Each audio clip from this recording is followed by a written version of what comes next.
Halo Viola, apakah Viola ada di Zoom? Ya, silakan.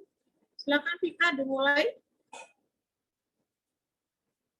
Ini bagian Viola, Bu. Violanya mungkin lagi terkendala jaringan. Oke, ini nih kalau bikinnya perjanjian. Assalamualaikum, selamat sore. Mohon maaf, tadi salah link. Linknya. Oh, salah link ya. Iya, silakan. Nggak apa-apa Bu Erni. Saya diminta Pak Rusdi mengawali. Punten ya Bu Erni. Iya, nggak apa-apa, silakan. Ya, ini satu satu anggota di kelompok ini belum bersiap nih Bu Erni. Oh, nggak apa-apa, silakan. Kita tunggu aja ya. Iya. Tadi saya bilang, loh kok mulai jam 3? Apa nggak salah? Biasanya kan jam 4. Enggak, di link yang lebih dahulu, lebih awal kan jam 3. Jangan gara-gara saya baru masuk, kayaknya tadi 15.30 deh. Oh, Enggak tahu nih. Saya sudah tanya sih di grup kenapa kok maju, tapi ya udahlah, nggak apa-apa. Cuma karena saya jadi perhitungan saya jadi karena masih di luar ini Bu Erni, belum di rumah. Ya silakan, nggak apa-apa Bu. Iya, makanya nggak bisa on cam. Ya, saya lagi ini deketin saya on cam. Iya, oke siap. Pak Rusdi lagi ada rapat luring Bu Erni, jadi tadi titip ke kita.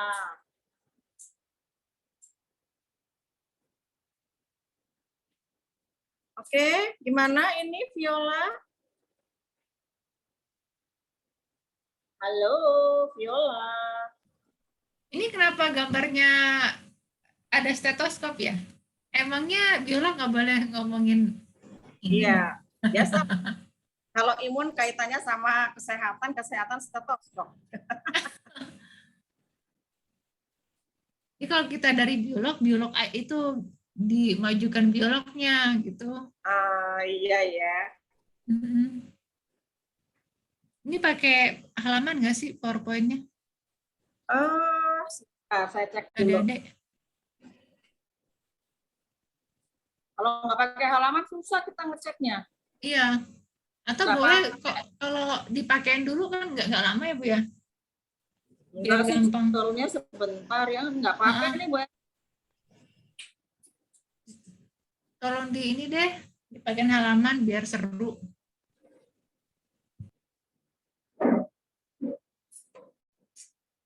Viola mana Viola?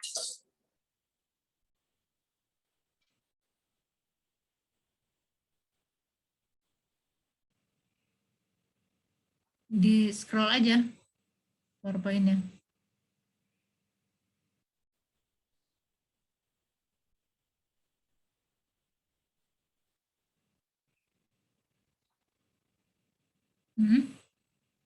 Yang mana bukunya?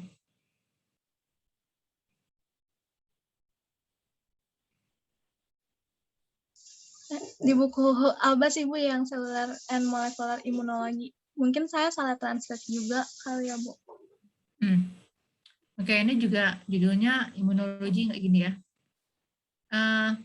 Jangan langsung bilang kamu salah, apalagi bukunya salah. Jadi nanti tolong di WA group disorot ya kalimat yang kamu sampai bilang itu antivirus itu ya. Apa-apa. Oke, next.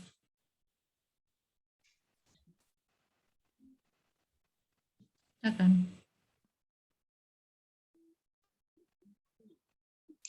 Ya, berikutnya dalam imunitas bawaan ini terdiri dari barrier defense, kemudian ada cellular innate defense, dan ada inflammatory response yang akan kita bahas satu persatu. Boleh di next slide, Novel? Ya, untuk barrier defense atau pertahanan penghalang ini termasuk di dalamnya ada kulit, kemudian ada selaput lendir di saluran pernapasan. Kemudian ada juga di saluran kemih dan saluran reproduksi. Untuk lendir sendiri ini dia berfungsi untuk menjebak dan memungkinkan untuk menghilangkan mikroba. Terdapat juga lisozim dalam air mata, air liur, dan sekresi lendir dan air mata akan membunuh bakteri yang masuk ke dalam saluran pernapasan bagian atas atau lubang di sekitar mata. Kemudian ada pertahanan penghalang pertama yaitu refleks batuk. Nah, pertahanan penghalang ini termasuk kulit, bisa juga pH kulit yang rendah, di mana sistem pencernaannya akan mencegah pertumbuhan banyak bakteri. Bisa di next slide, Novel. Ini barriernya, sebentar, barrier yang tadi. Barriernya kulit selaput lendir. Nah, terus kalau misalnya hidung kan sudah termasuk dalam selaput lendir ya, pernafasan ya. Nah, kalau mata itu, ini disebut ada lisozim. Apakah ada di mata itu ada antibodi nggak sih?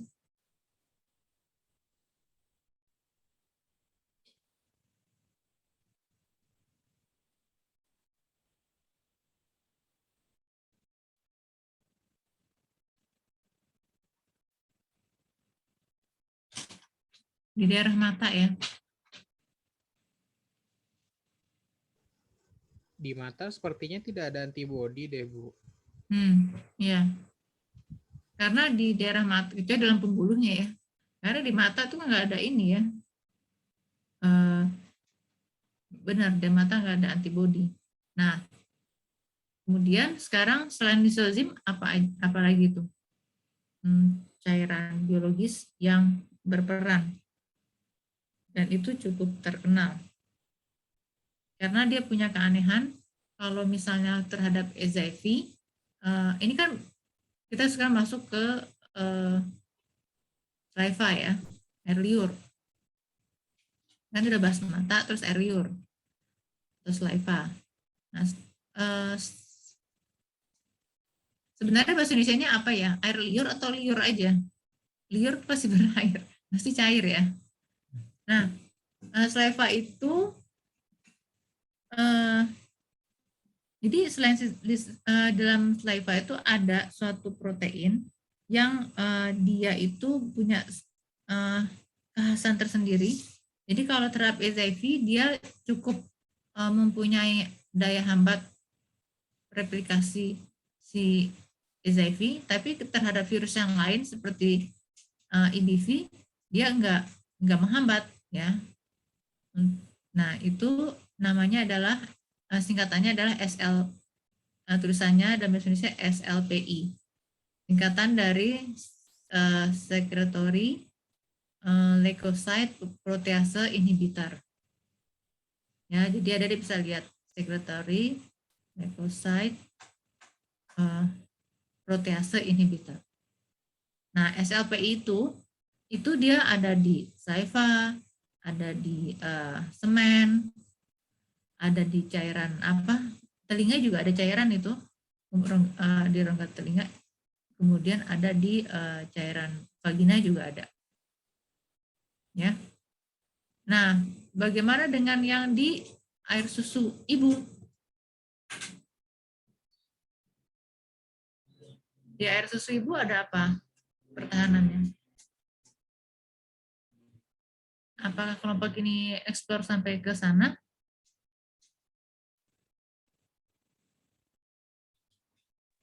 Enggak, Bu. Di air susu ibu tuh ada imunoglobulin nggak? Ada antibodi nggak?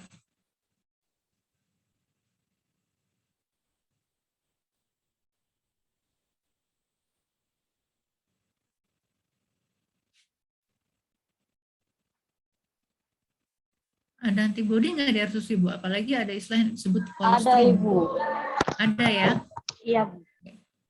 Siapa yang udah sering dengar mengenai kolostrum?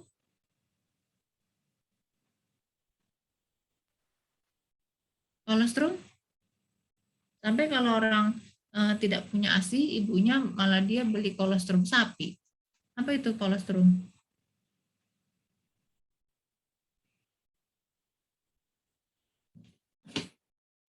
Ya, langsung aja dilewat, silakan. Nanti kita bahas setelah ini lanjut. Nova tolong dicatat ya, atau Salma ya, Salwa ya. Silakan. Baik.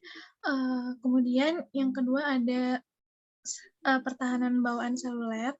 Di pertahanan bawaan seluler ini, patogen yang menembus garis pertahanan pertama akan masuk ke fagositosis.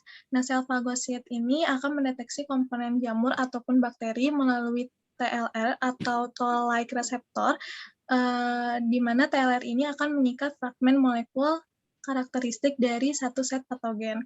Dan di sini, sebentar.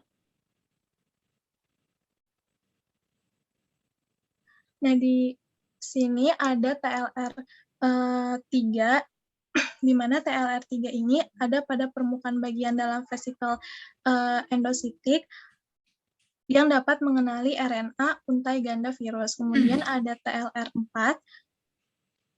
di mana membran plasma sel imun mengenali lipopolisakarida atau LPS, sebuah molekul yang ditemukan di permukaan banyak bakteri. Dan ada TLR5 mengenali flagellin, yaitu protein yang menyusun flagella bakteri.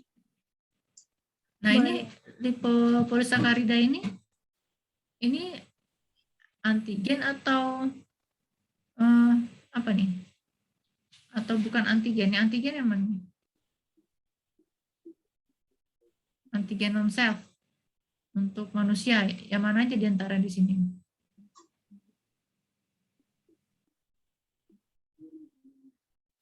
Tolong jelaskan. Ini kan cairan ekstraseluler. Iya, Bu. Nah, lingkaran yang coklat ini di dalam ini kan antisel.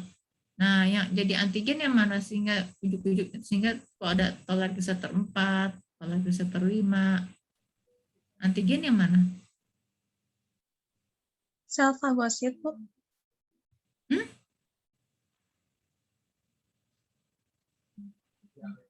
Antigen itu berarti yang berikatan dengan siapa? Antigen non-self ya. Sel fagosit ini punya inang atau punya patogen? Punya patogen. Sel fagosit yang berperan sebagai sel fagosit punya patogen atau punya inang? Coba ditulisan nih. Sel fagosit butir 2. Sel fagosit mendeteksi komponen jamur atau bakteri melalui toll-like receptor. Jadi sel fagosit itu punya siapa? Inang atau patogen? Inang. Nah, siapa yang jadi sel fagosit yang berfungsi sebagai fagosit?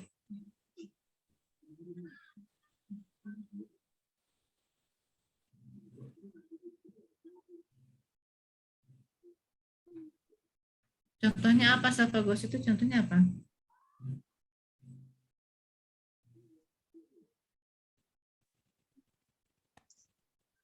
Neutrofil, Bu. Makrofag. Makrofag. Nah, sekarang di gambar ini kan ada toll-like receptor 4, toll-like receptor 5. Toll-like receptor 4 dan 5 ini punya siapa? Host atau patogen?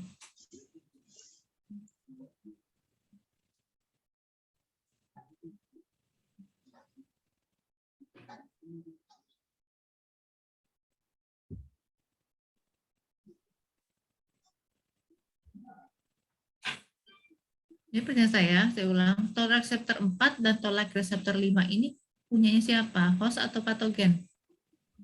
Jawabannya ada nih di butir 2 dan 3 yang kamu tulis nih.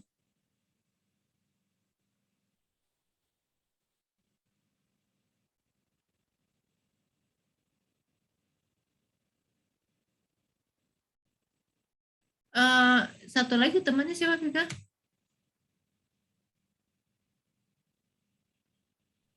Mohon maaf, Ibu, suaranya terputus di saya. Satu lagi temannya siapa? Novita Nona. Iya, Bu. Silakan dijawab. Kan satu kelompok.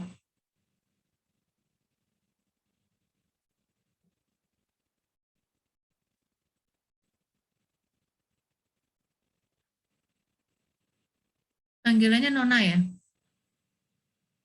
Iya, Bu. Nona, jadi pertanyaan saya tadi, Kalau kurang jelas terdengar, tolerant receptor 4 dan 5 ya.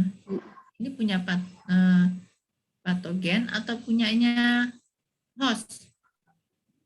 Punya patogen Bu kalau nggak salah. Tolerant receptor 4 dan 5. Motor Iya, di Bu. sini. Coba dibaca lagi Nona sama Vika. Poin nomor 2 dan 3 ini nih. Di bullet yang kedua dan ketiga ini.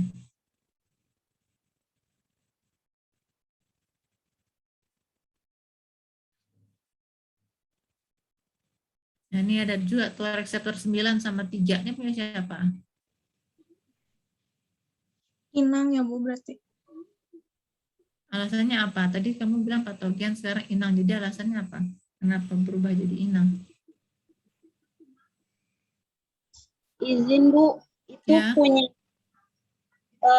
punya inangnya bukan punya patogen karena kan TL itu tuh si sel T-nya itu yang nanti menghasilkan sitokin kan Bu? Ya bukan sih? Nah, kalau TLR ini singkatan dari toll-like receptor. Ya, toll-like receptor. Nah, kalau yang tadi Nona bilang sel T, Nona bilang sel T ya? Menghasilkan apa? Iya Bu. Sitokin. Itu TCR, TCR, T-cell receptor. Jadi sama-sama R-nya itu reseptor, tapi yang di gambar ini toll-like receptor. Dia bukan berupa sel, ini protein. Kalau yang tadi Nona bilang sel T, reseptor dari sel T yang disingkat dengan T-cell receptor. Gitu. Jadi toll-like receptor ini hanya berupa protein. Kalau TCR, TCR Indonesianya itu reseptor pada sel T, protein juga. Gitu.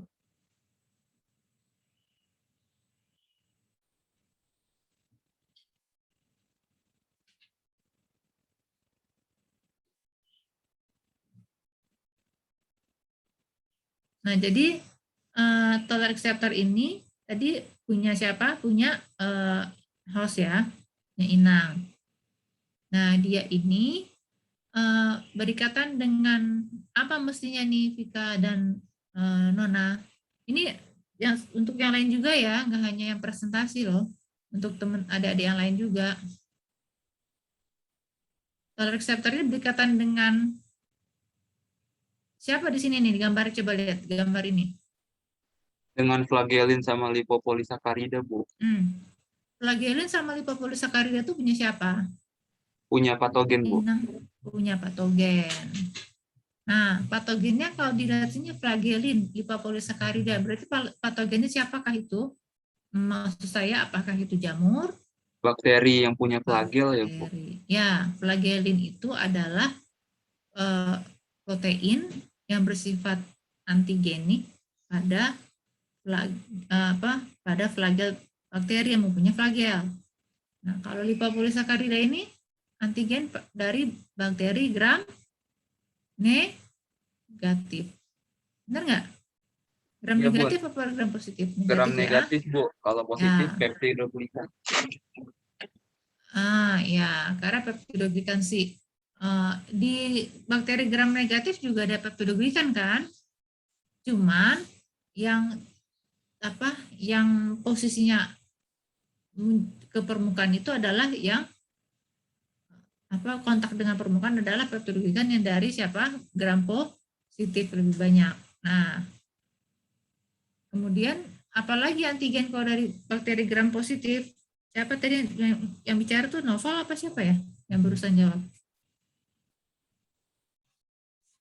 Yang barusan jawab siapa ya? Novel, Bu. Novel.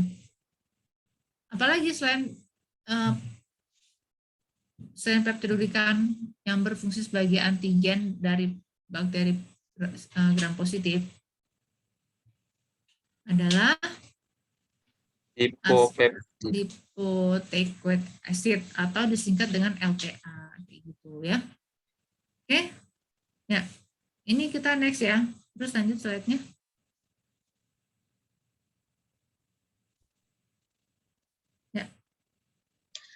Ya, selanjutnya yaitu tipe dari fagositosis, ada neutrofil, kemudian ada makrofag, ada sel dendrit, dan ada eosinofil, di mana neutrofil ini bersirkulasi dalam darah dan tertarik ke jaringan yang terinfeksi, di mana mereka akan menelan dan juga menghancurkan patogen. Kemudian makrofag dapat ditemukan bersirkulasi dalam darah dan juga akan menetap secara permanen di jaringan.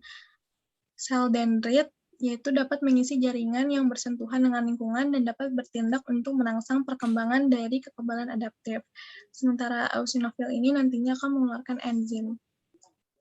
Enzim untuk apa? Enzim destruktif ya, Bu. Ya, yang untuk mendestruksi siapa? Mendestruksi siapa dia itu enzim? Destruktif berarti merusak ya? Merusak siapa?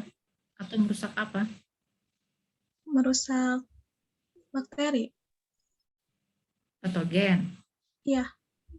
Nah, terus coba lihat ada deh nih. Ini judulnya tipe fagositosis atau gimana? Tapi di sini tipe sel. Jadi judulnya apa dong? Judul di sini nih. Kalau fagositosis sis berarti prosesnya kan, terkait dengan proses fagosit itu. Nah, di sini yang muncul adalah beberapa jenis sel.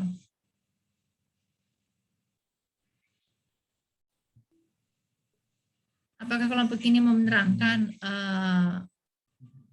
fagositosis yang dilakukan oleh neutrofil, mekanismenya, bagaimana yang dilakukan makrofag, bagaimana yang dilakukan oleh dendritik, bagaimana mekanisme fagositosis yang dilakukan oleh eosinofil, atau ingin membuat ini, menunjukkan beberapa tipe sel fagosit?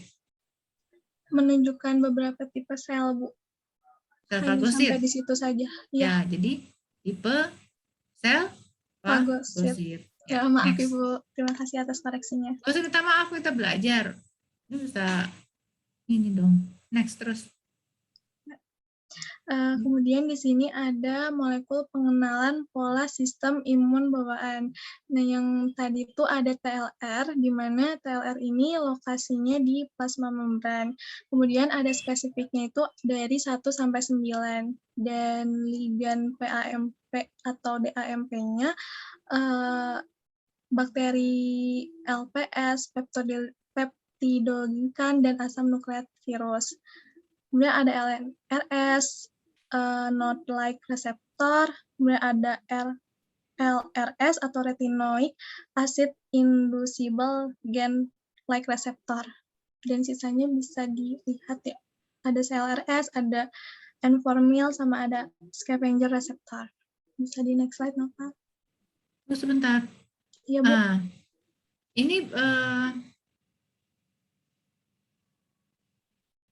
Ini apa namanya, untuk peserta berikutnya minggu depan kayak gini kan, begini tolong di selain ada daftar pustaka ditulis juga ini slide-nya ini apa sumbernya dari mana, pakai angkanya gitu ya. Oke, selain ada daftar pustaka di belakang. Nah, yang ingin saya ini Bu Nino harus ini kalau ada anggota lain boleh bertanya kan, dengan saya doang tanya. Saya kan cuma klarifikasi. Bagaimana Bu Nino? Harus yang lain yang belum mengerti boleh langsung bertanya kan?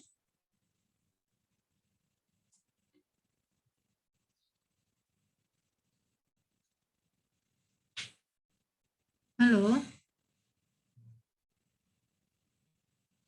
Oke, di sini coba dilihat nih. Ya, ini kan teman-teman yang lain boleh bertanya kan Pak? Langsung ya. Ya. Nah, ini toleransi di sini Nona dan Vika ini kan bilang toleransi reseptor 1 sampai 9. Di sini berbagai macam dia mengenali berbagai macam molekul mikroba LPS dan peptidoglikan. Ya, juga asam nukleat virus. Nah, bagaimana dengan jamur?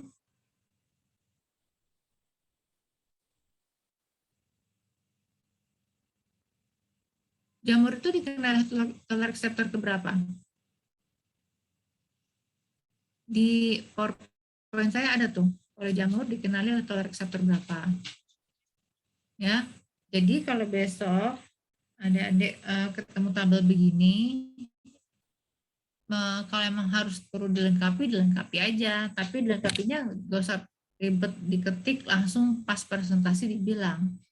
Nah, kayak ini semestinya ditambah juga Bu, yang jamur itu TLR ya. apa? Iya, lihat di PowerPoint saya. Ya. Terus terang saya juga nggak hafal, tapi udah jelas-jelas nih 1-9 diantaranya pasti ada yang bertugas mengenai jamur. Nah, gitu. Cuman saya reminder lagi, adik-adik, kenapa dia dimasukin ke bukan non-spesifik? Kan ini bukan komponen non-spesifik ya, imunnya non-spesifik, sistem imun non-spesifik, karena dia pembagiannya hanya gitu, bisa membedakan. Misal total reseptor, misal 1 mengenai bakteri negatif, misalnya gitu. Apapun bakteri gram negatif, terserah. Nah, tapi kalau antibodi kan khusus sampai ke jenis spesiesnya pengenalannya kayak gitu. Makanya total reseptor biarpun dia ada 9 jenis, tetap aja dia masih dianggap tidak terlalu spesifik sehingga dia masuk ke innate immune system bawaan atau alamiah, ya, bukan adaptif atau spesifik, ya.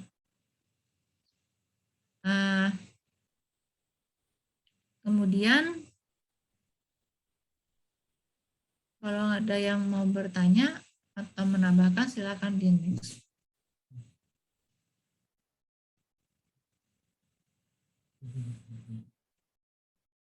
Ya, next langsung.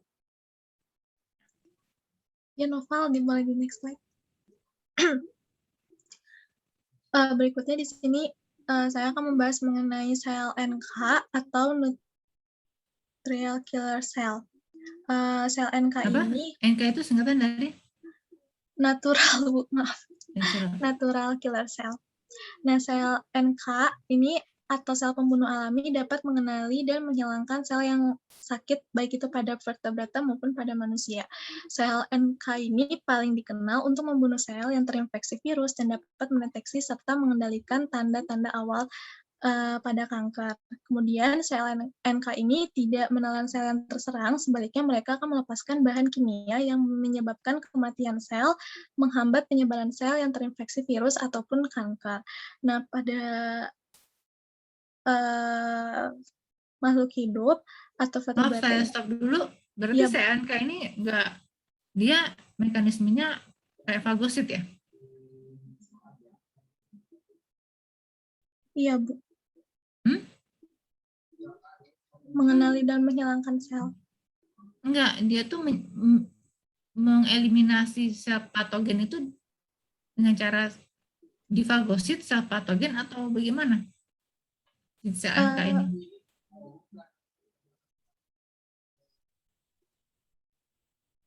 Itu ada di tulisan butir nomor 3.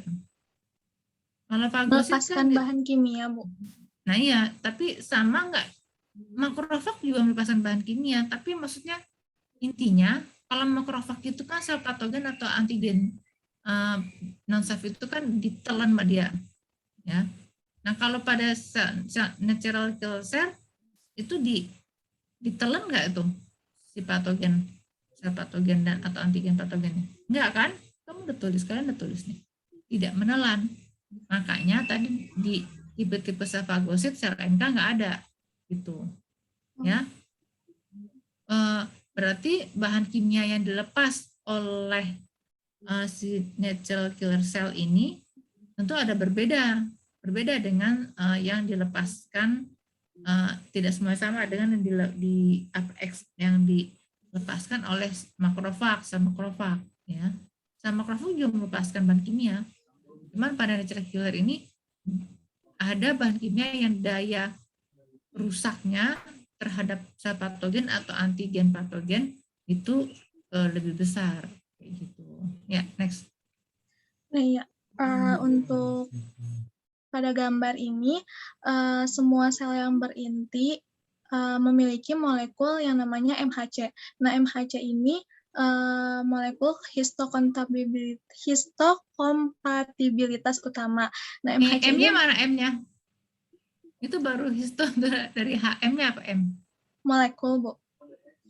Major. Oh, Major. major. Ya, baik, Bu.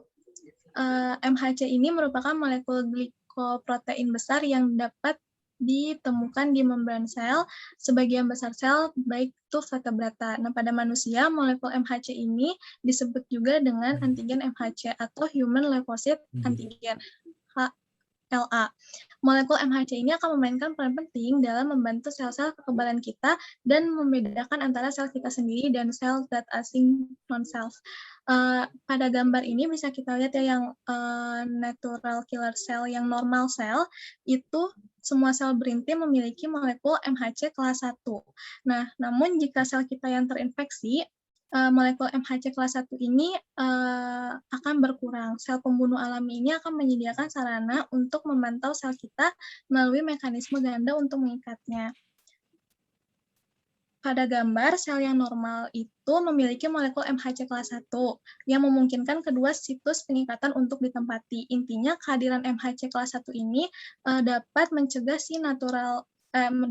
natural killer cell-nya untuk menyerang. Namun, kebalikannya di abnormal dari natural killer cell ini akan terjadi apabila MHC-nya kehilangan molekul MHC. Nah, ketika MHC ini hilang, maka natural killer cell ini akan membunuh sel yang terinfeksi dan akan mengeluarkan dan melepaskan zat yang namanya perofrin dan granzim. Jadi, ya Bu. Jadi saya mau tahu salwa ya, Nova, salwa ya yang apa? Nova salwa Iya, kan Bu. ya, salwa MHC singkatan dari apa salwa?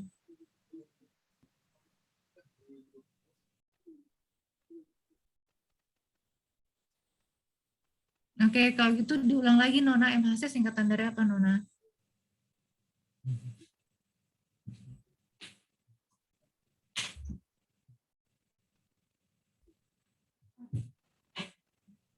Saya kalau ingat nama Nona tuh ingat apa, ada lagu gitarolis ya, ini mah zaman Ibu Nino, judulnya Nona. Apa Nona? MHC singkatan dari apa?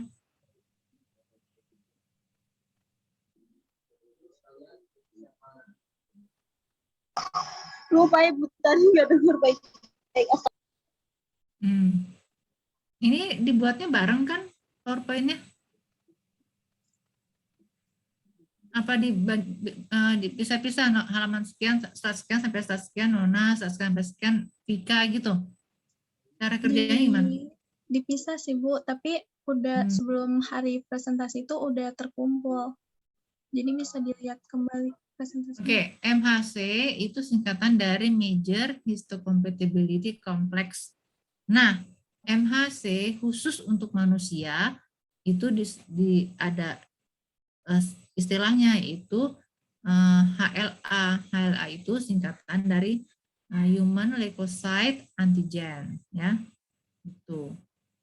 Tapi satu memang saya sadari bahwa kalau imunologi ini karena setengah pakai bahasa Inggris, karena biasa disebut begitu, setengah pakai bahasa Indonesia. Tadi tolerant receptor TLA. Terus kalau MHC harusnya kita kalau memang bahasa Inggris MHC gitu kan. Jadi ya memang sering kesel begitu gitu orang-orang nyebutnya. Kalau yang sering disebut biasanya itu pakai memang bahasa Inggrisnya, spellingnya gitu. Ya, silakan lanjut next. Bisa di next slide. Yang terakhir ada slight inflammatory response atau tanda-tanda peradangan. Nah, respon inflamasi ini seperti nyeri dan pembengkakan yang disebabkan oleh molekul yang dilepaskan pada cedera infeksi. Dan kombinasi peningkatan aliran darah dan pergerakan sel darah putih dan cairan dari daerah ke jaringan akan menyebabkan kemerahan, pembengkakan lokal, pelepasan prostaglandin, histamin, dan sinyal kimia lainnya yang dapat menyebabkan nyeri-nyeri dan nyeri lokal. Kamu jangan bilang nyeri-nyeri, caranya nyeri-nyeri sedap lagi. Jadi nyeri gitu aja ya. Nyeri. Terus, ini kayaknya baru nyeri aja. Kalau inflamasi itu apa lagi tanda-tandanya selain nyeri, pembengkakan, terus ada kemerahan ya. Oke, ya. Next. Nah, di sini pada gambar ada sel mas di mana nanti sel masnya ini akan melepaskan histamin yang dapat memicu pembuluh darah yang melebar dan menjadi lebih permeabel. Kemudian makrofag ini dan neutrofil nantinya akan teraktivasi dan melepaskan sitokin, molekul sinyal yang dapat meningkatkan respon imun. Selanjutnya, peningkatan aliran darah dan permeabilitas pembuluh darah juga dapat meningkatkan migrasi dari sel fagosit dari darah ke jaringan yang cedera. Setelah itu hasil akhirnya ini kursornya dijalanin dong. Siapa? Tika. Ya Bu, kursor kamu mana? Gimana? Apakah sudah terlihat?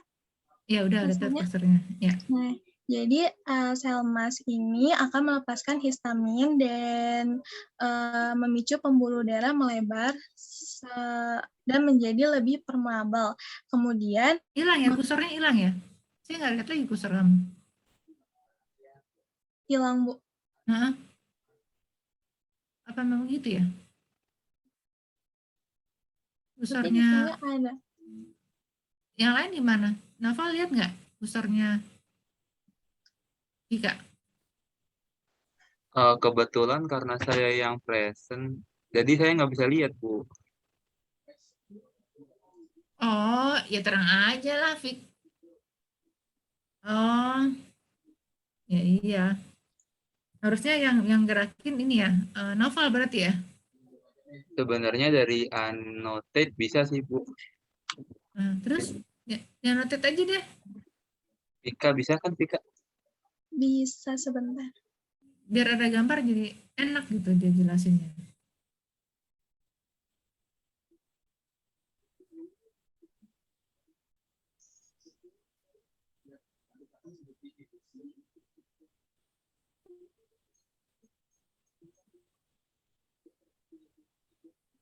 Apakah sudah terlihat? Coba kamu jelasin. Yang merah ya? Oke. Ya, Bu, maaf. Ya.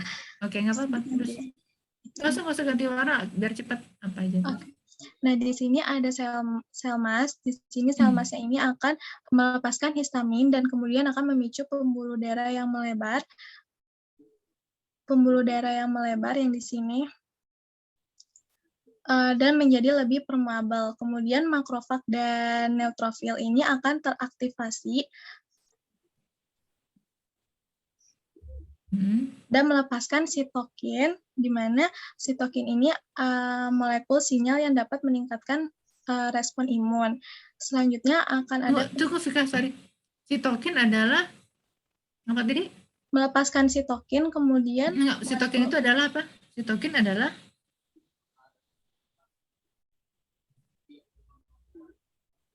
molekul yang dapat, apa tadi kamu bilang?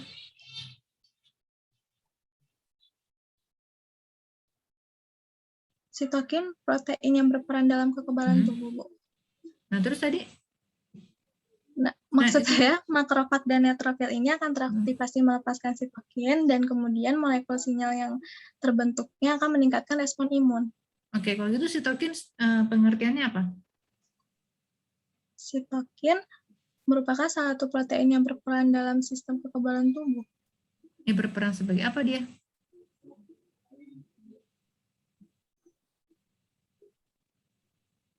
Membantu berkoordinasi melawan bakteri dan virus. Cuman 2 doang, bakteri dan virus.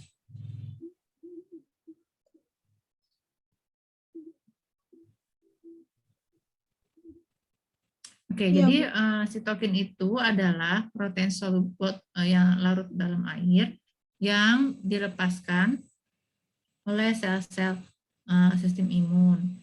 Dan dia cara kerja bisa kalau di histologi parakrin, endokrin dan autokrin kayak gitu ya.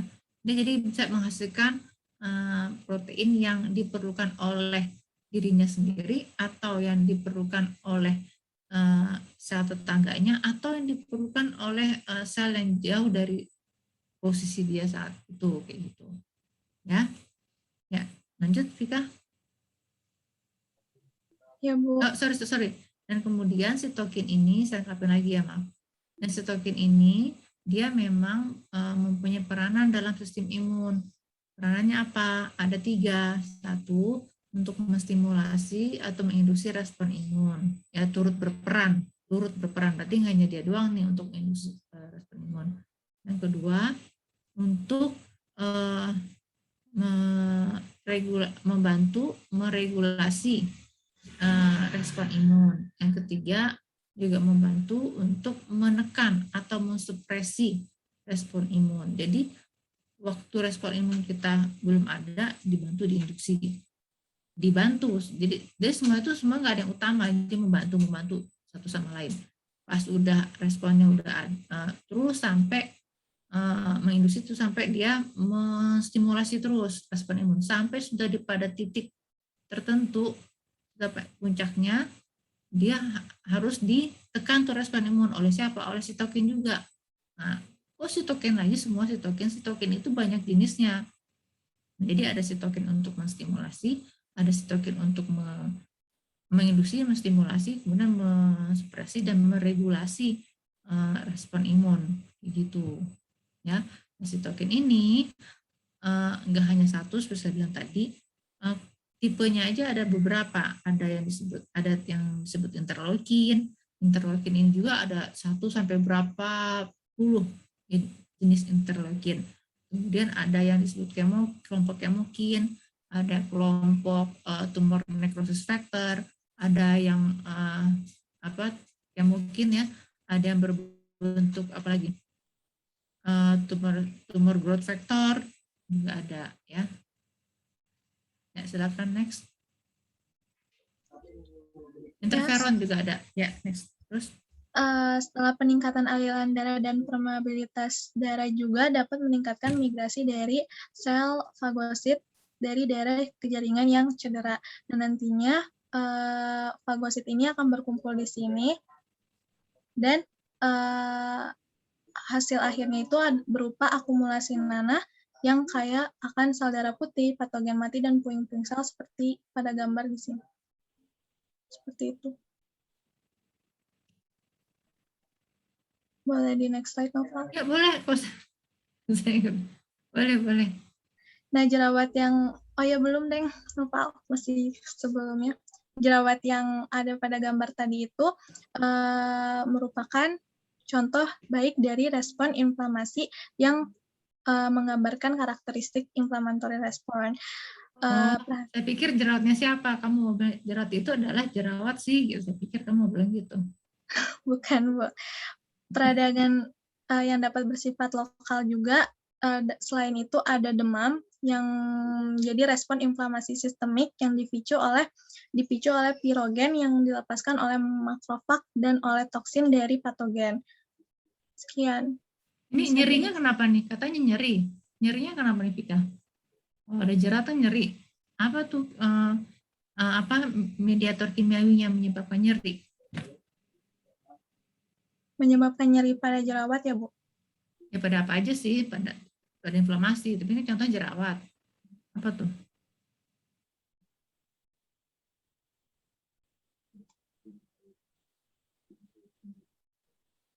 Terus jerawatnya ini kalau dilihat dari tampang jerawat ini, warnanya ini disebabkan oleh bakteri apa nih? Ini jerawatnya kayak warna putih apa kekuningan dalamnya nih? Kayaknya kuning ya? Dalamnya kuning ya kayaknya. Iya kayaknya Bu, kuning. Nah, kalau kuning bakteri apa dong? Yang warna koloninya kuning.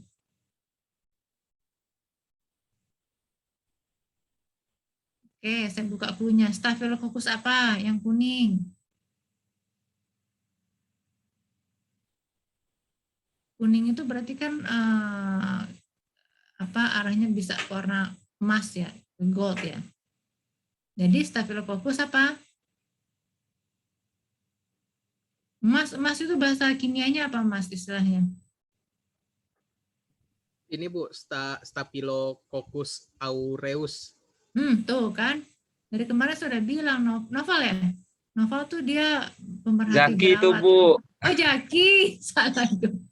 Jadi penampilannya si Novel kayaknya yang memperhatikan jerawat orang, tetapi ternyata Jaki pengamatnya. Ya, ya benar Staphylococcus aureus dari aurum. Aurum itu kuning, gold gitu kan. Berarti dia bakteri gram positif apa negatif? Nah, saya maunya ada deh pas saat itu udah kebayang, oh ini bakteri Staphylococcus aureus termasuk gram Positif mana? Bu. Positif. Berarti antigen dia tuh berupa bisa liponucleic acid atau bisa berupa peptidoglikannya. Oh gitu. Jadi nanti karena antigennya itu, maka sistem komponen-komponen yang dia yang memicu aktivasi sistem komplement adalah jalur apa tuh? Klasik, alternatif, atau lektin? Jalur apa tuh? Jalur apa yang mengaktifasi sistem komplement dengan adanya si dinding sel bakteri atau komponen struktur dinding sel bakteri? Kan ada yang diaktifkan oleh antibodi antigen, kompleks antigen antibodi. Ada yang diaktifkan oleh kayak flagellin, liponucleic acid, peptidoglikan, ada yang diaktifkan oleh adanya manosa. Nah, ini oleh apa dong?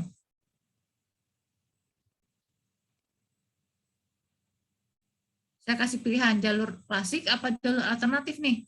Kalau karena ada liponucleic acid dan peptidoglikan, jalur apa nih yang mengaktifkan mereka?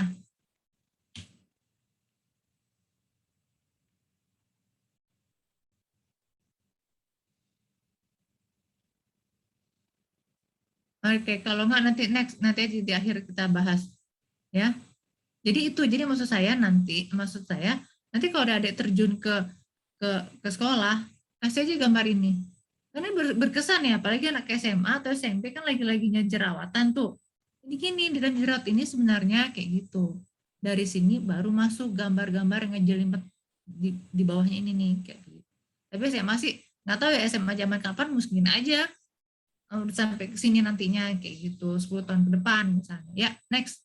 Kita simpan dulu pertanyaan tadi ya. Next.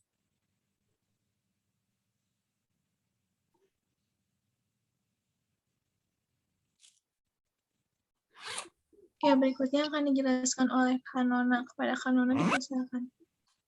Oke, baik. Selanjutnya itu sistem imun spesifik.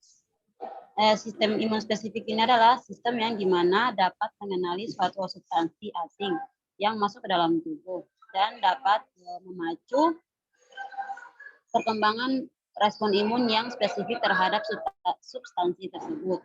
Nah, fungsi utama sistem imun spesifik ini adalah untuk pertahanan terhadap bakteri yang hidup di intraseluler maupun di dalam seluler seperti virus, jamur, parasit, dan virus yang mengakibatkan terjadinya keganasan dalam tubuh. Kemudian sistem imun spesifik ini akan menghasilkan antibodi dan limfokin. Antibodi atau limfokin. Sistem imun ini juga biasanya disebut sebagai adaptif. Sebentar Nona, ini maksudnya yang poin nomor 3, komponen yang dihasilkan adalah antibodi dan atau limfokin. Ya, maksudnya apa nih? Apakah maksudnya antibodi itu sama dengan limfokin atau bagaimana ya? Mohon maaf Bu, apa namanya kan kalau antibodi itu kayak reaksi yang dihasilkannya. Nah, ini Terus kata limfokin ini tuh udah ambil dari PPT yang ada contohnya kan, jadi masukin aja. Jadi ini juga gimana? Jadi kalau gitu antibodi ini dihasilkan oleh siapa sih?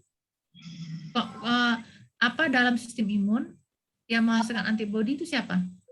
Sel ini plasma.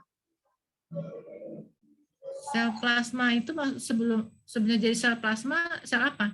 Maksudnya Nona itu sel plasma itu adalah sel yang terdapat dalam plasma darah atau apa nih? Sel plasma itu apa sih yang dimaksud?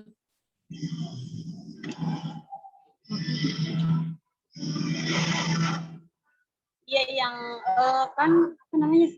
Iya kan di sel darah putih ya, ya kan? Yang sebagai pertahanan. Iya sel darah putih. Bentar. Sel darah putih itu kan yang masih sel plasmanya. Nona. Jadi, halo, Nona? Ya Bu.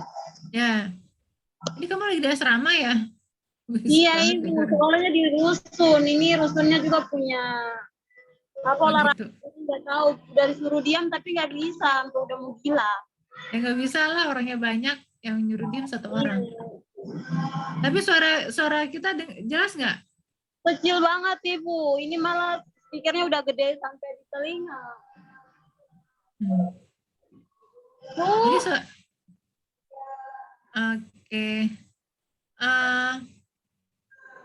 Jadi gini ya, antibodi ini yang menghasilkan adalah sel limfosit B ya, atau sel B.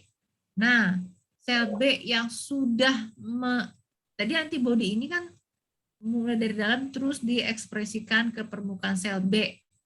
Iya. Atau limfosit B. Sel B sama limfosit B sama ya Nona? Iya. Yang lainnya. Nah, jadi ada satu tahap waktu di mana antibodi ini masih terattach di permukaan sel B. Nah, waktu itu sel B masih dibilang sel B aja, limfosit B gitu istilahnya. Begitu antibodi ini lepas dari selnya, ya, yang memproduksinya itu sel B, maka si sel B ini disebut sel plasma. Gitu. Ya. Itu disebut sel plasma dalam hal ini. Jadi sel plasma di sini adalah bukannya sel-sel dalam plasma darah, tapi limfosit B yang telah mensekret antibodi. Bukan merilis antibodi. Nah, kalau limfokin ini, dia masuk apa ini? Dia bukan antibodi. Apa tuh limfokin? Limfokin itu apa ya? Silakan buat yang lain, nggak harus hanya penyaji loh ini. Limfokin itu apa? Limfokin itu adalah tipe dari sitokin, ya. Jadi kan tadi Ibu telah jelaskan sitokin itu ada apa? Interleukin, ada kemokin, ada tumor necrosis factor, ada interferon gitu.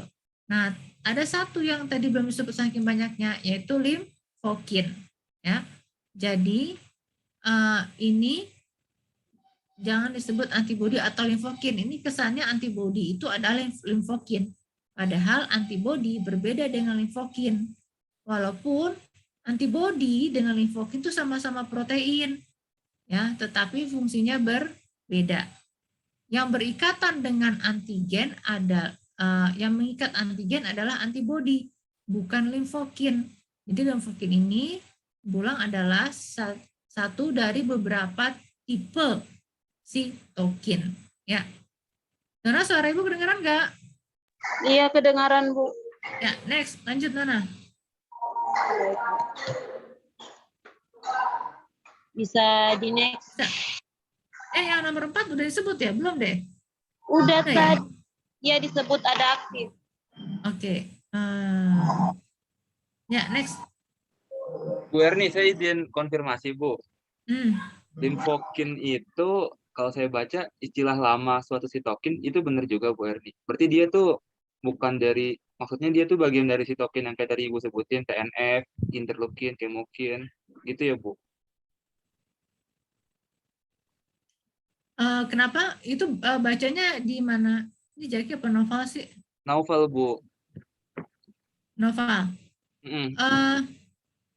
Jadi tadi kamu bacanya bagaimana? Sitokin limfokin itu nama lain dari sitokin. Iya, istilah sitokin lama gitu Bu. Itu literaturnya dari mana? Abbas terjemahan sih Bu. Jangan ambilnya di Oh. ini apa di yang buku textbook aja ya. Oke Bu Erni. Baik Bu, terima kasih Bu. Ya, nggak apa-apa, tapi itu bagus. Ya, next. Lanjut.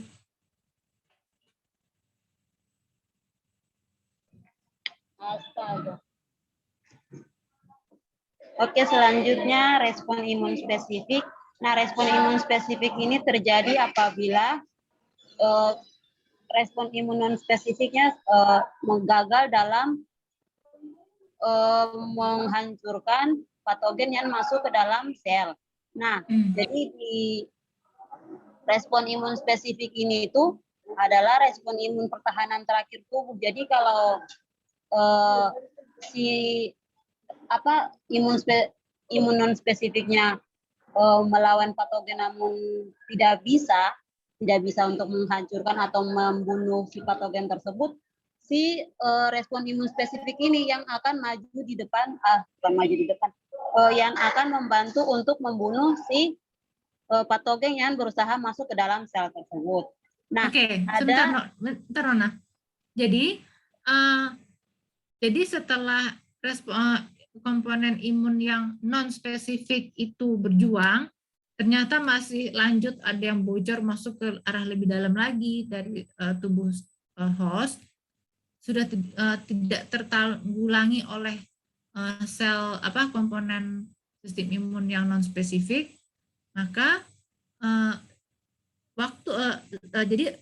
maka bukannya sistem imun spesifik baru mulai bekerja, enggak. Jadi saat ada invasi mikroba itu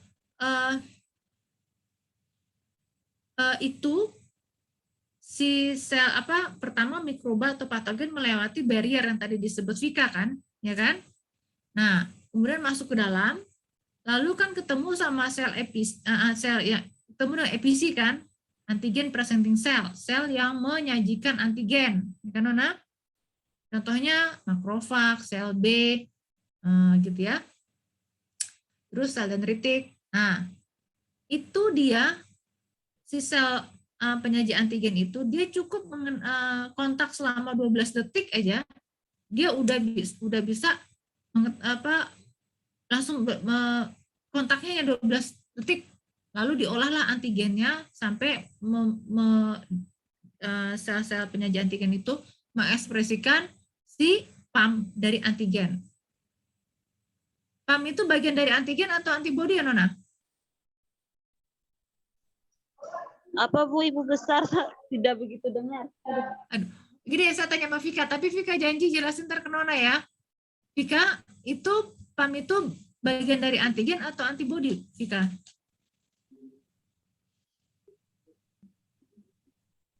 Fagosit, Bu. PAM itu bagian dari antigen atau antibodi? PAM.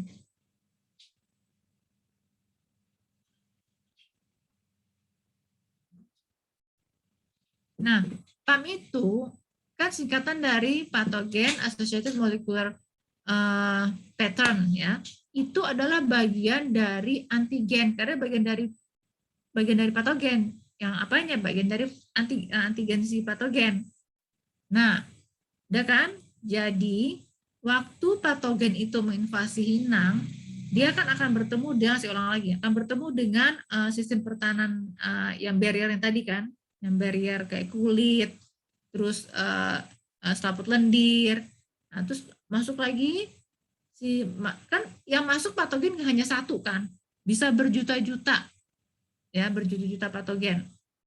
Nah, terus ada lanjut lagi masuk sampai ke ketemulah dia dengan sel-sel seperti natural killer, kemudian makrofag, apalagi sel dendritik, sel B.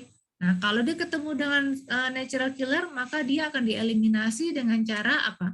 Si sel natural itu mengeluarkan, seperti yang Vika bilang tadi, mengeluarkan zat kimia yang dapat menghancurkan si sel patogen. Kalau dia ketemu dengan si makrofag, ya sel patogen itu, ketemu dengan sel dendritik, ketemu dengan sel B, dia akan apa? Untuk ketemu makrofag dia akan dicerna, diintake gitu ya. Nah, kalau ketemu dengan sel dendritik dan sel B, dia akan dikenali. Kemudian juga dengan sel-sel itu dia hanya cukup waktu 12 detik. Kemudian sel-sel yang tadi kecuali natural killer yang saya itu merupakan penyaji antigen.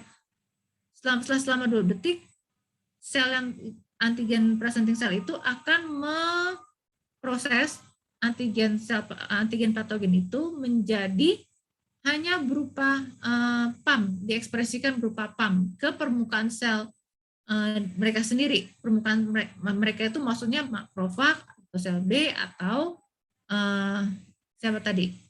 Dendritik gitu. Nah, dia disajikan ke siapa? Ke sel T. Jadi si episi itu siapa aja? Makrofag, contohnya sel B, sel dendritik itu menyajikan PAM yang merupakan bagian dari antigen. Jadi PAM itu muncul setelah diolah oleh episi si antigennya.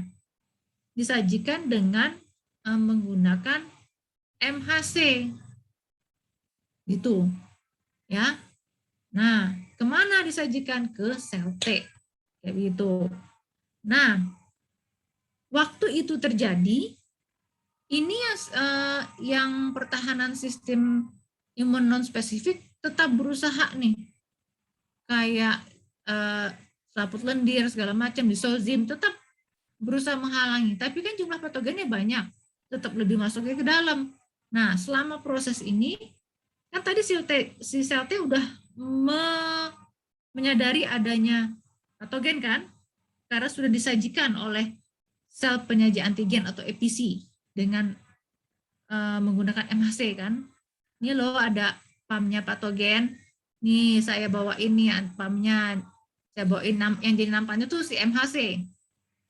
Nah, kemudian setelah itu si sel T sadar ya, kompleks PAM dengan MHC itu akan berikatan dengan T cell receptor. Ya.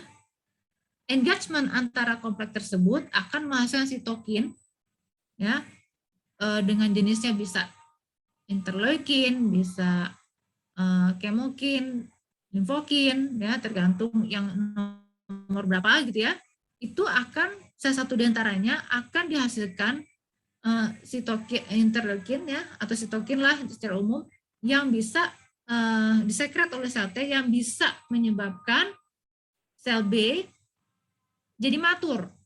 Sel B matur itu maksudnya apa? Sel B akan berproses sehingga lebih mengalami maturasi sehingga dapat menghasilkan antibodi yang sesuai dengan patogen yang menyerang tubuh kita.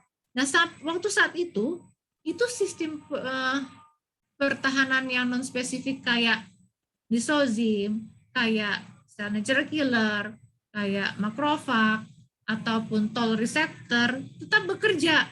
Jadi enggak di sini mulai, di sini belum, di sini berhenti, di sini mulai, enggak gitu. Jadi mereka enggak serempak tapi hampir serempak gitu. Jadi proses itu enggak sampai beda jam. Karena hanya dari efek domino itu cepat sekali terjadinya. Kayak gitu. Ya. Ya, lanjut. Sampai sini Vika dan Nona bagaimana, dan yang lain penjelasan saya tadi ada yang mau ditanyakan nggak?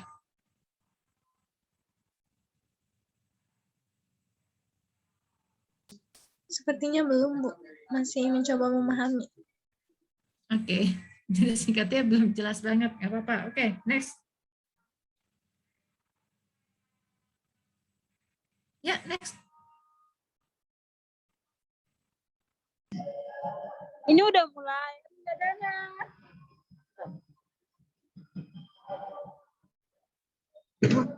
Shit. Oke, selanjutnya ini adalah mekanisme terjadinya respon imun spesifik. Nah, respon imun spesifik ini dibagi menjadi dua, yaitu ada yang humoral dan ada yang seluler.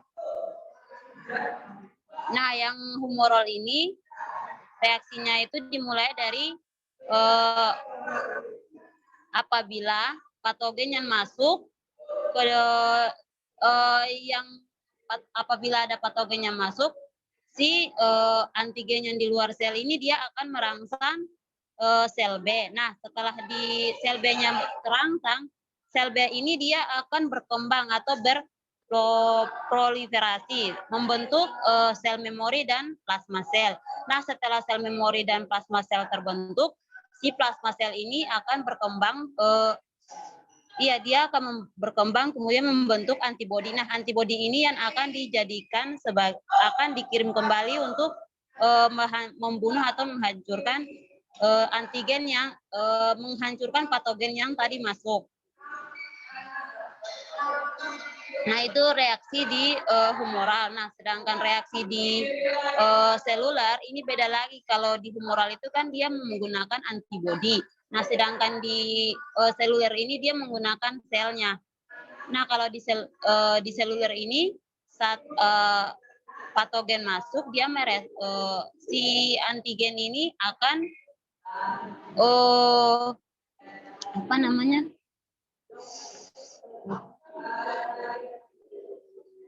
akan mengirim sinyal ke si sel T. Nah, saat si sel T ini menerima rangsangan dari si antigen presenting sel ini, sel T ini akan melakukan dia akan mengenali dulu, terus dia menseleksi si patogen ini. Nah, setelah diseleksi akan terbentuk sitokin. Nah, sitokin ini saat sitokin dibentuk, sitokin ini kan yang akan membawa pesan atau akan membawa pesan ke di sel B, kemudian bisa ke memori sel, kemudian ke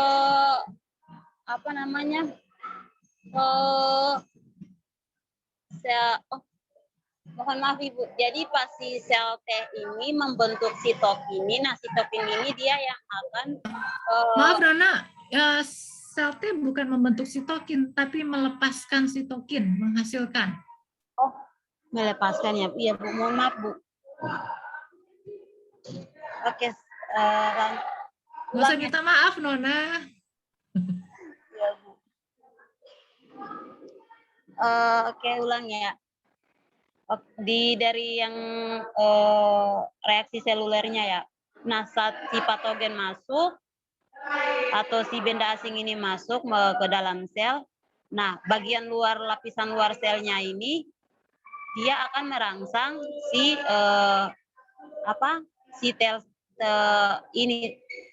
sel T-nya.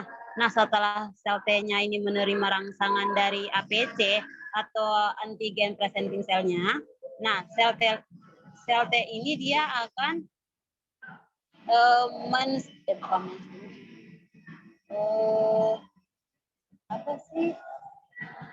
lupa lagi, bentar bukan menseliksi.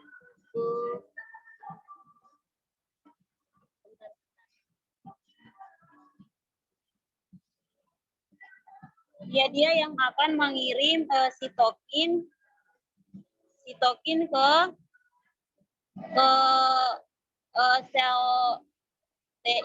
sel T, ke sel sel T helper sama makrofag, kemudian ke sel sitokin limfosit. Nah, setelah dikirim, bentar Nona. Jadi bentar, saya mau tanya dulu. Ini jadi kalau ada antigen atau patogen, bisa terdeteksi oleh EPC. EPC ini berupa sel kan? Karena EPC singkatan dari antigen presenting cell atau sel penyaji antigen. Nah, saat ada itu antigen yang masuk, antigen patogen yang masuk ke dalam yang dicerna oleh EPC dalam selnya itu diolah sehingga nanti muncullah antigen kan protein. Muncul hanya beberapa protein kan terdiri dari apa? Polipeptida. Dan antigen itu protein. Protein terdiri dari beberapa banyak polipeptida. Polipeptida terdiri dari banyak peptida. Peptida terdiri dari asam amino.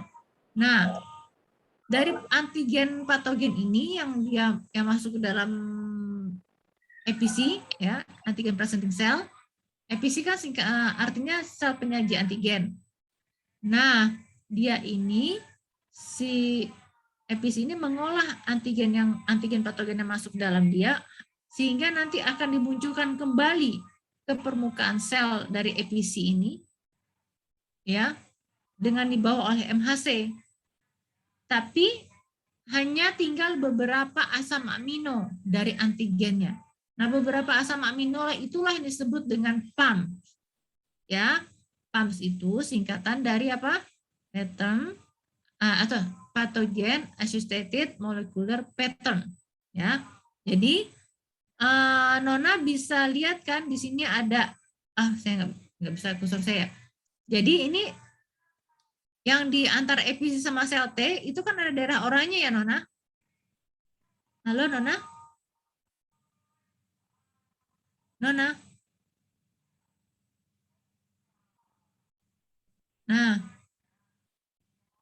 Nah iya itu ada MHC dan PAM dari antigen. Yang disambut oleh bagian yang hijau ini adalah TCR, T-cell receptor. Nah, karena ada engagement ini, sebenarnya banyak lagi di sini penyertanya lain. T-cell ini yang jadi matur, semakin matur, sehingga dia mampu menghasilkan sitokin. Sitokin ini berfungsi sebagai sinyal untuk T helper dan makrofag dan sel T sitotoksik, ya, berfungsi sebagai tergantung bisa sebagai apa? Kalau di sini berarti dia sebagai stimulator untuk reaksi imun berikutnya. Nanti kalau respon imun sudah tercapai maksimal, ya, maka tubuh kita bisa mengukur ini sudah maksimal nih, maka sitokin yang dihasilkan pada saat respon imun sudah maksimal adalah sitokin yang berperan untuk mensupresi, menekan respon imun, dalam ini inflamasi. Nah, itulah sebabnya orang kalau mau sembuh, derajat inflamasinya akan berkurang sampai dia sembuh. Kayak begitu ya. Oke, terusin Nona. Next, Nona. Oke, next. Naufal. Ya, next slide. Selanjutnya ini ada sistem kekebalan, sistem seperti yang tadi, sistem kekebalan pada sistem imun spesifik ada dua, ada yang humoral dan seluler. Mekanismenya tadi sudah dijelaskan sama Ibu sendiri. Jadi setelah antigennya merangsang sel B akan berubah menjadi sel plasma yang akan memproduksi antibodi. Nah, antibodi ini akan disekresikan ke darah ataupun limfa. Kemudian dari limfa ini dikirim ke lokasi sel plasma yang akan teraktivasi semua antibodi yang akan mencapai darah. Darah selanjutnya akan dikirim ke gamma globulin yang mana akan membentuk imunoglobulin. Kemudian yang selanjutnya seluler. Nah, saat si limfosit T ini limfosit T spesifik yang mana untuk kekebalan terhadap infeksi virus dan pengatur pada mekanisme kekebalan. Nah, sel-sel T-nya harus kontak langsung dengan sasaran. Ada 3 subpopulasi sel T sitotoksit, sel T penolong, dan sel T penekanan yang mana seluler ini akan menghasilkan awal interleukin. Nona, imunoglobulin itu apa sih? Imunoglobulin itu antibodi atau antigen, Nona? Itu yang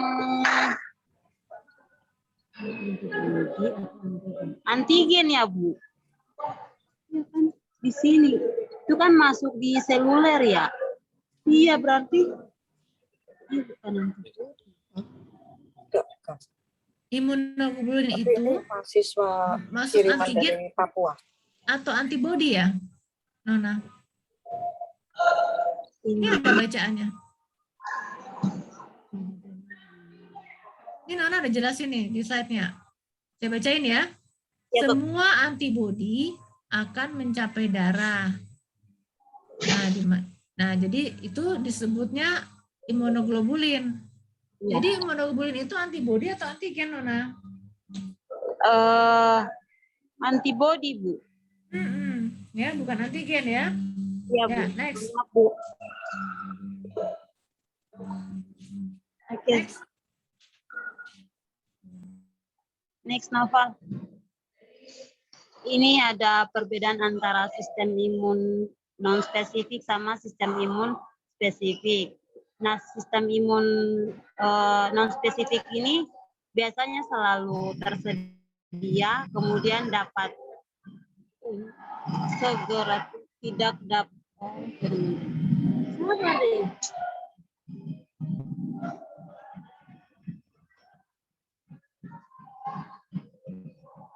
Ada tersedia, segera timbul, kemudian tidak perlu diinduksi.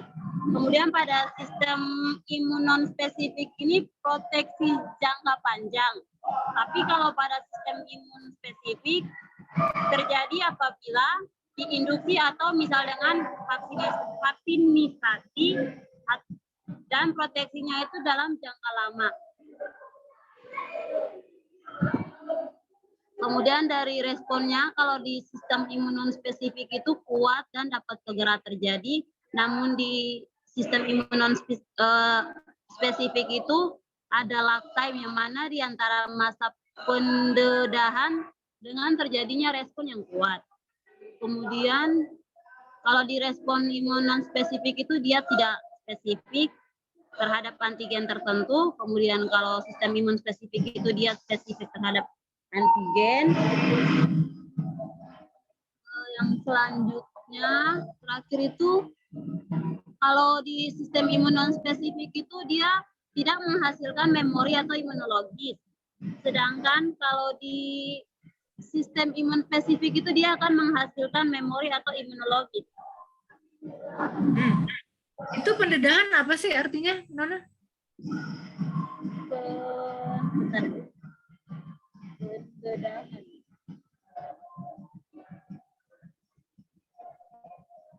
Ada yang tahukah pendedahan itu maksudnya apa ya?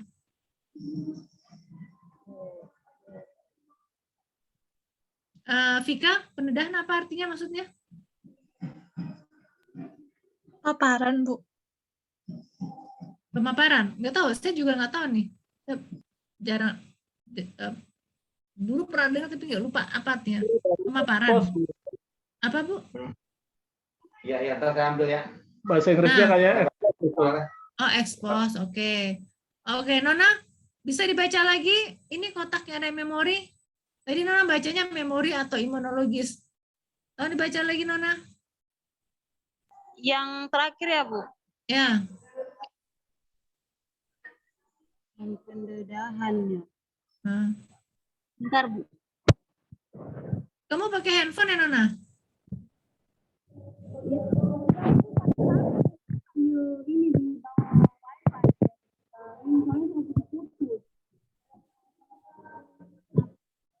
yang terakhir perbedaan di sistem imun spesifik dan spesifik.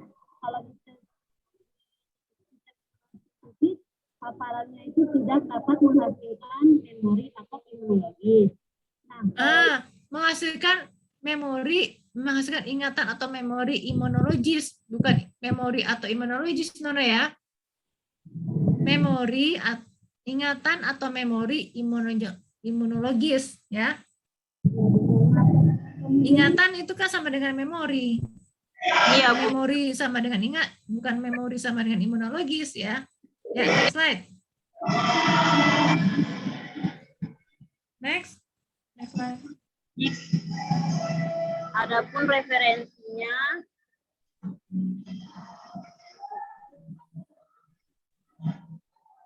baik, kurang lebihnya mohon maaf. Assalamualaikum warahmatullahi wabarakatuh. Ya, terima kasih. Waalaikumsalam warahmatullahi wabarakatuh.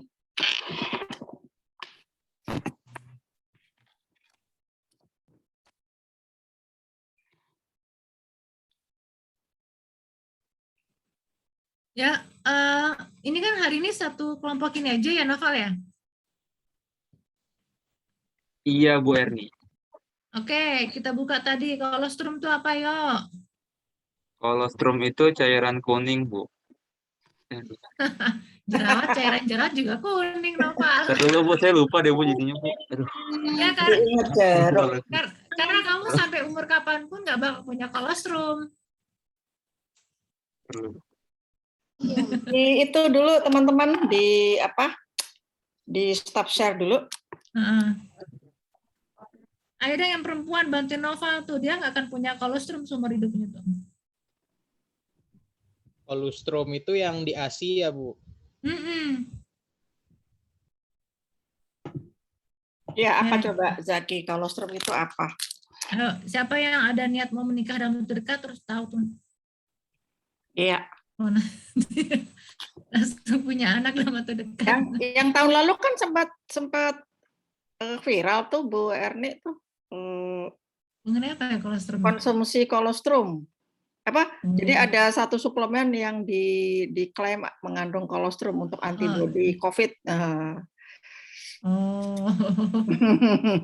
Ngambil dari mana tuh, sapi apa orang? Kalau Sapi. orang?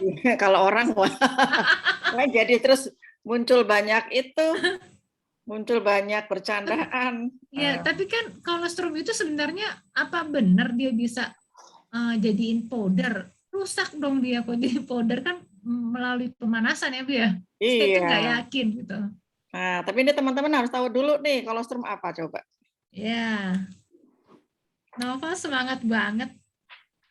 Cairan kuning ya, benar sih cairan kuning. Kuning. Ntar jerawat dibilang nih gue punya kolostrum.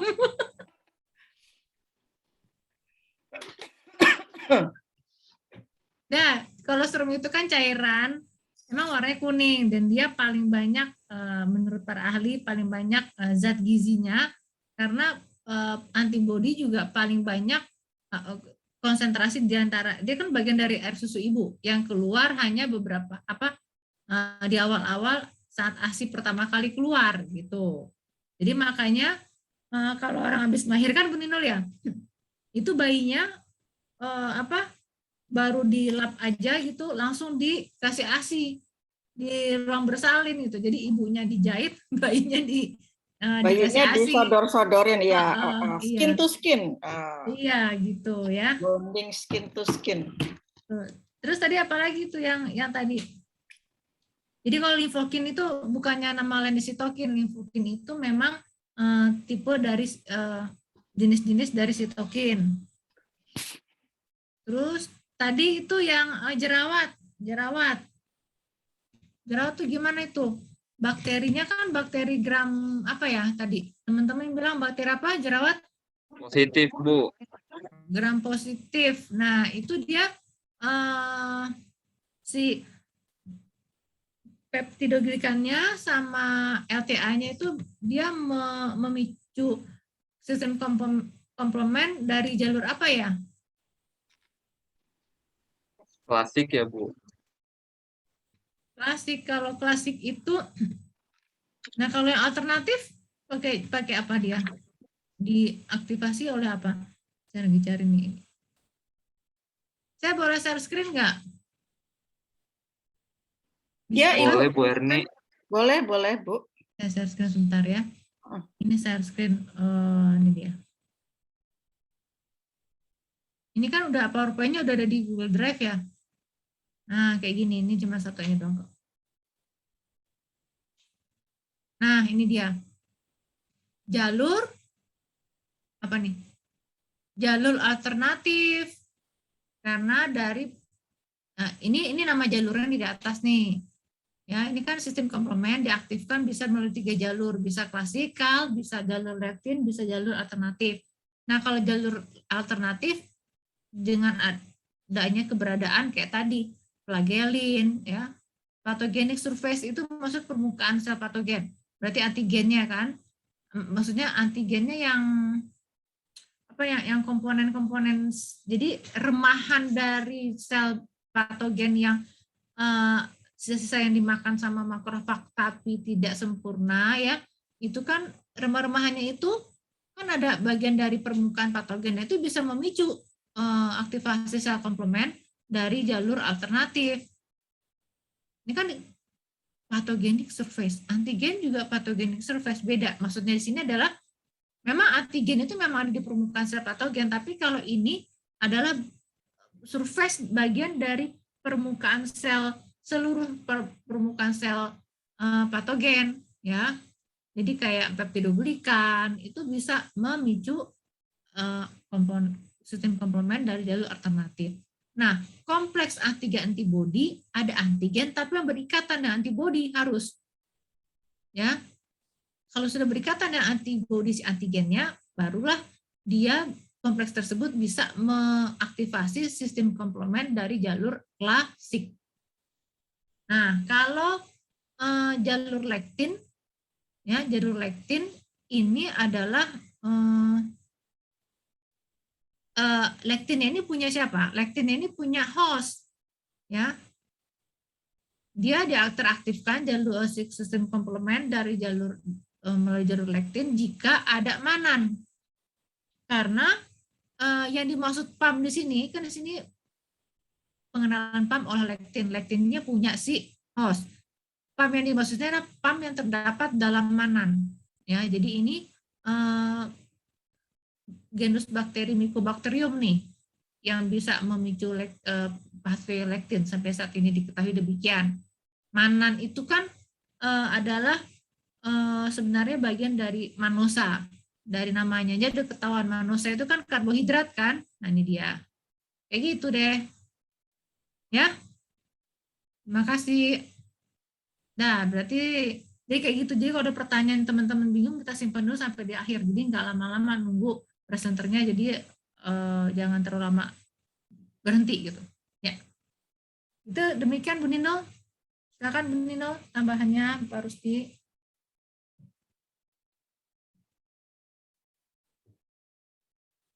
Erni, sebentar. Nanti kalau mau nambah-nambah kita tanya dulu waktunya nih. Masih 15 menit tuh Bu, masih ada. Baru 17. Masuk jam berapa, teman-teman?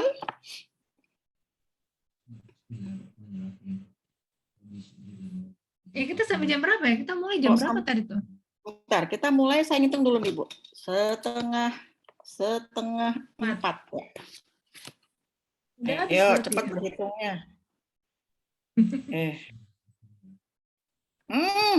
17.10 sih kalau ngitung-ngitung nih Bu Erni. Apalagi ngitung pulang ya. Ya, maklum kalau emak-emak gampang ngitungnya cepat.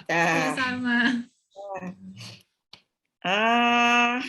Ya, jadi secara de facto udah lewat nih Bu Erni. Ya, udah lewat. Okay. Ya, Inder Dewi silakan izin sholat, kita udah penutupan kok. Ya Bu ya, Bu Ninol ya. Iya. Jadi kita sekarang lebih cepat ya, karena ada orang bagian tengah ya. Karena ada Indar ya. Jadi sampai jam 5 kali Bu ya. Sampai jam 5 aja ya? Kali ya. Karena harus dia, harus dia. Kita sampai jam 5 ya, harus dia. Minggu depan. Karena ada yang di Indonesia bagian tengah pasti udah masuk maghrib nih. Syukur ya si Nona nggak di tempat dia. Kalau enggak lebih ini lagi. Kalau Nona di timur beneran udah itu Bu. Iya. Jam 7. Ya.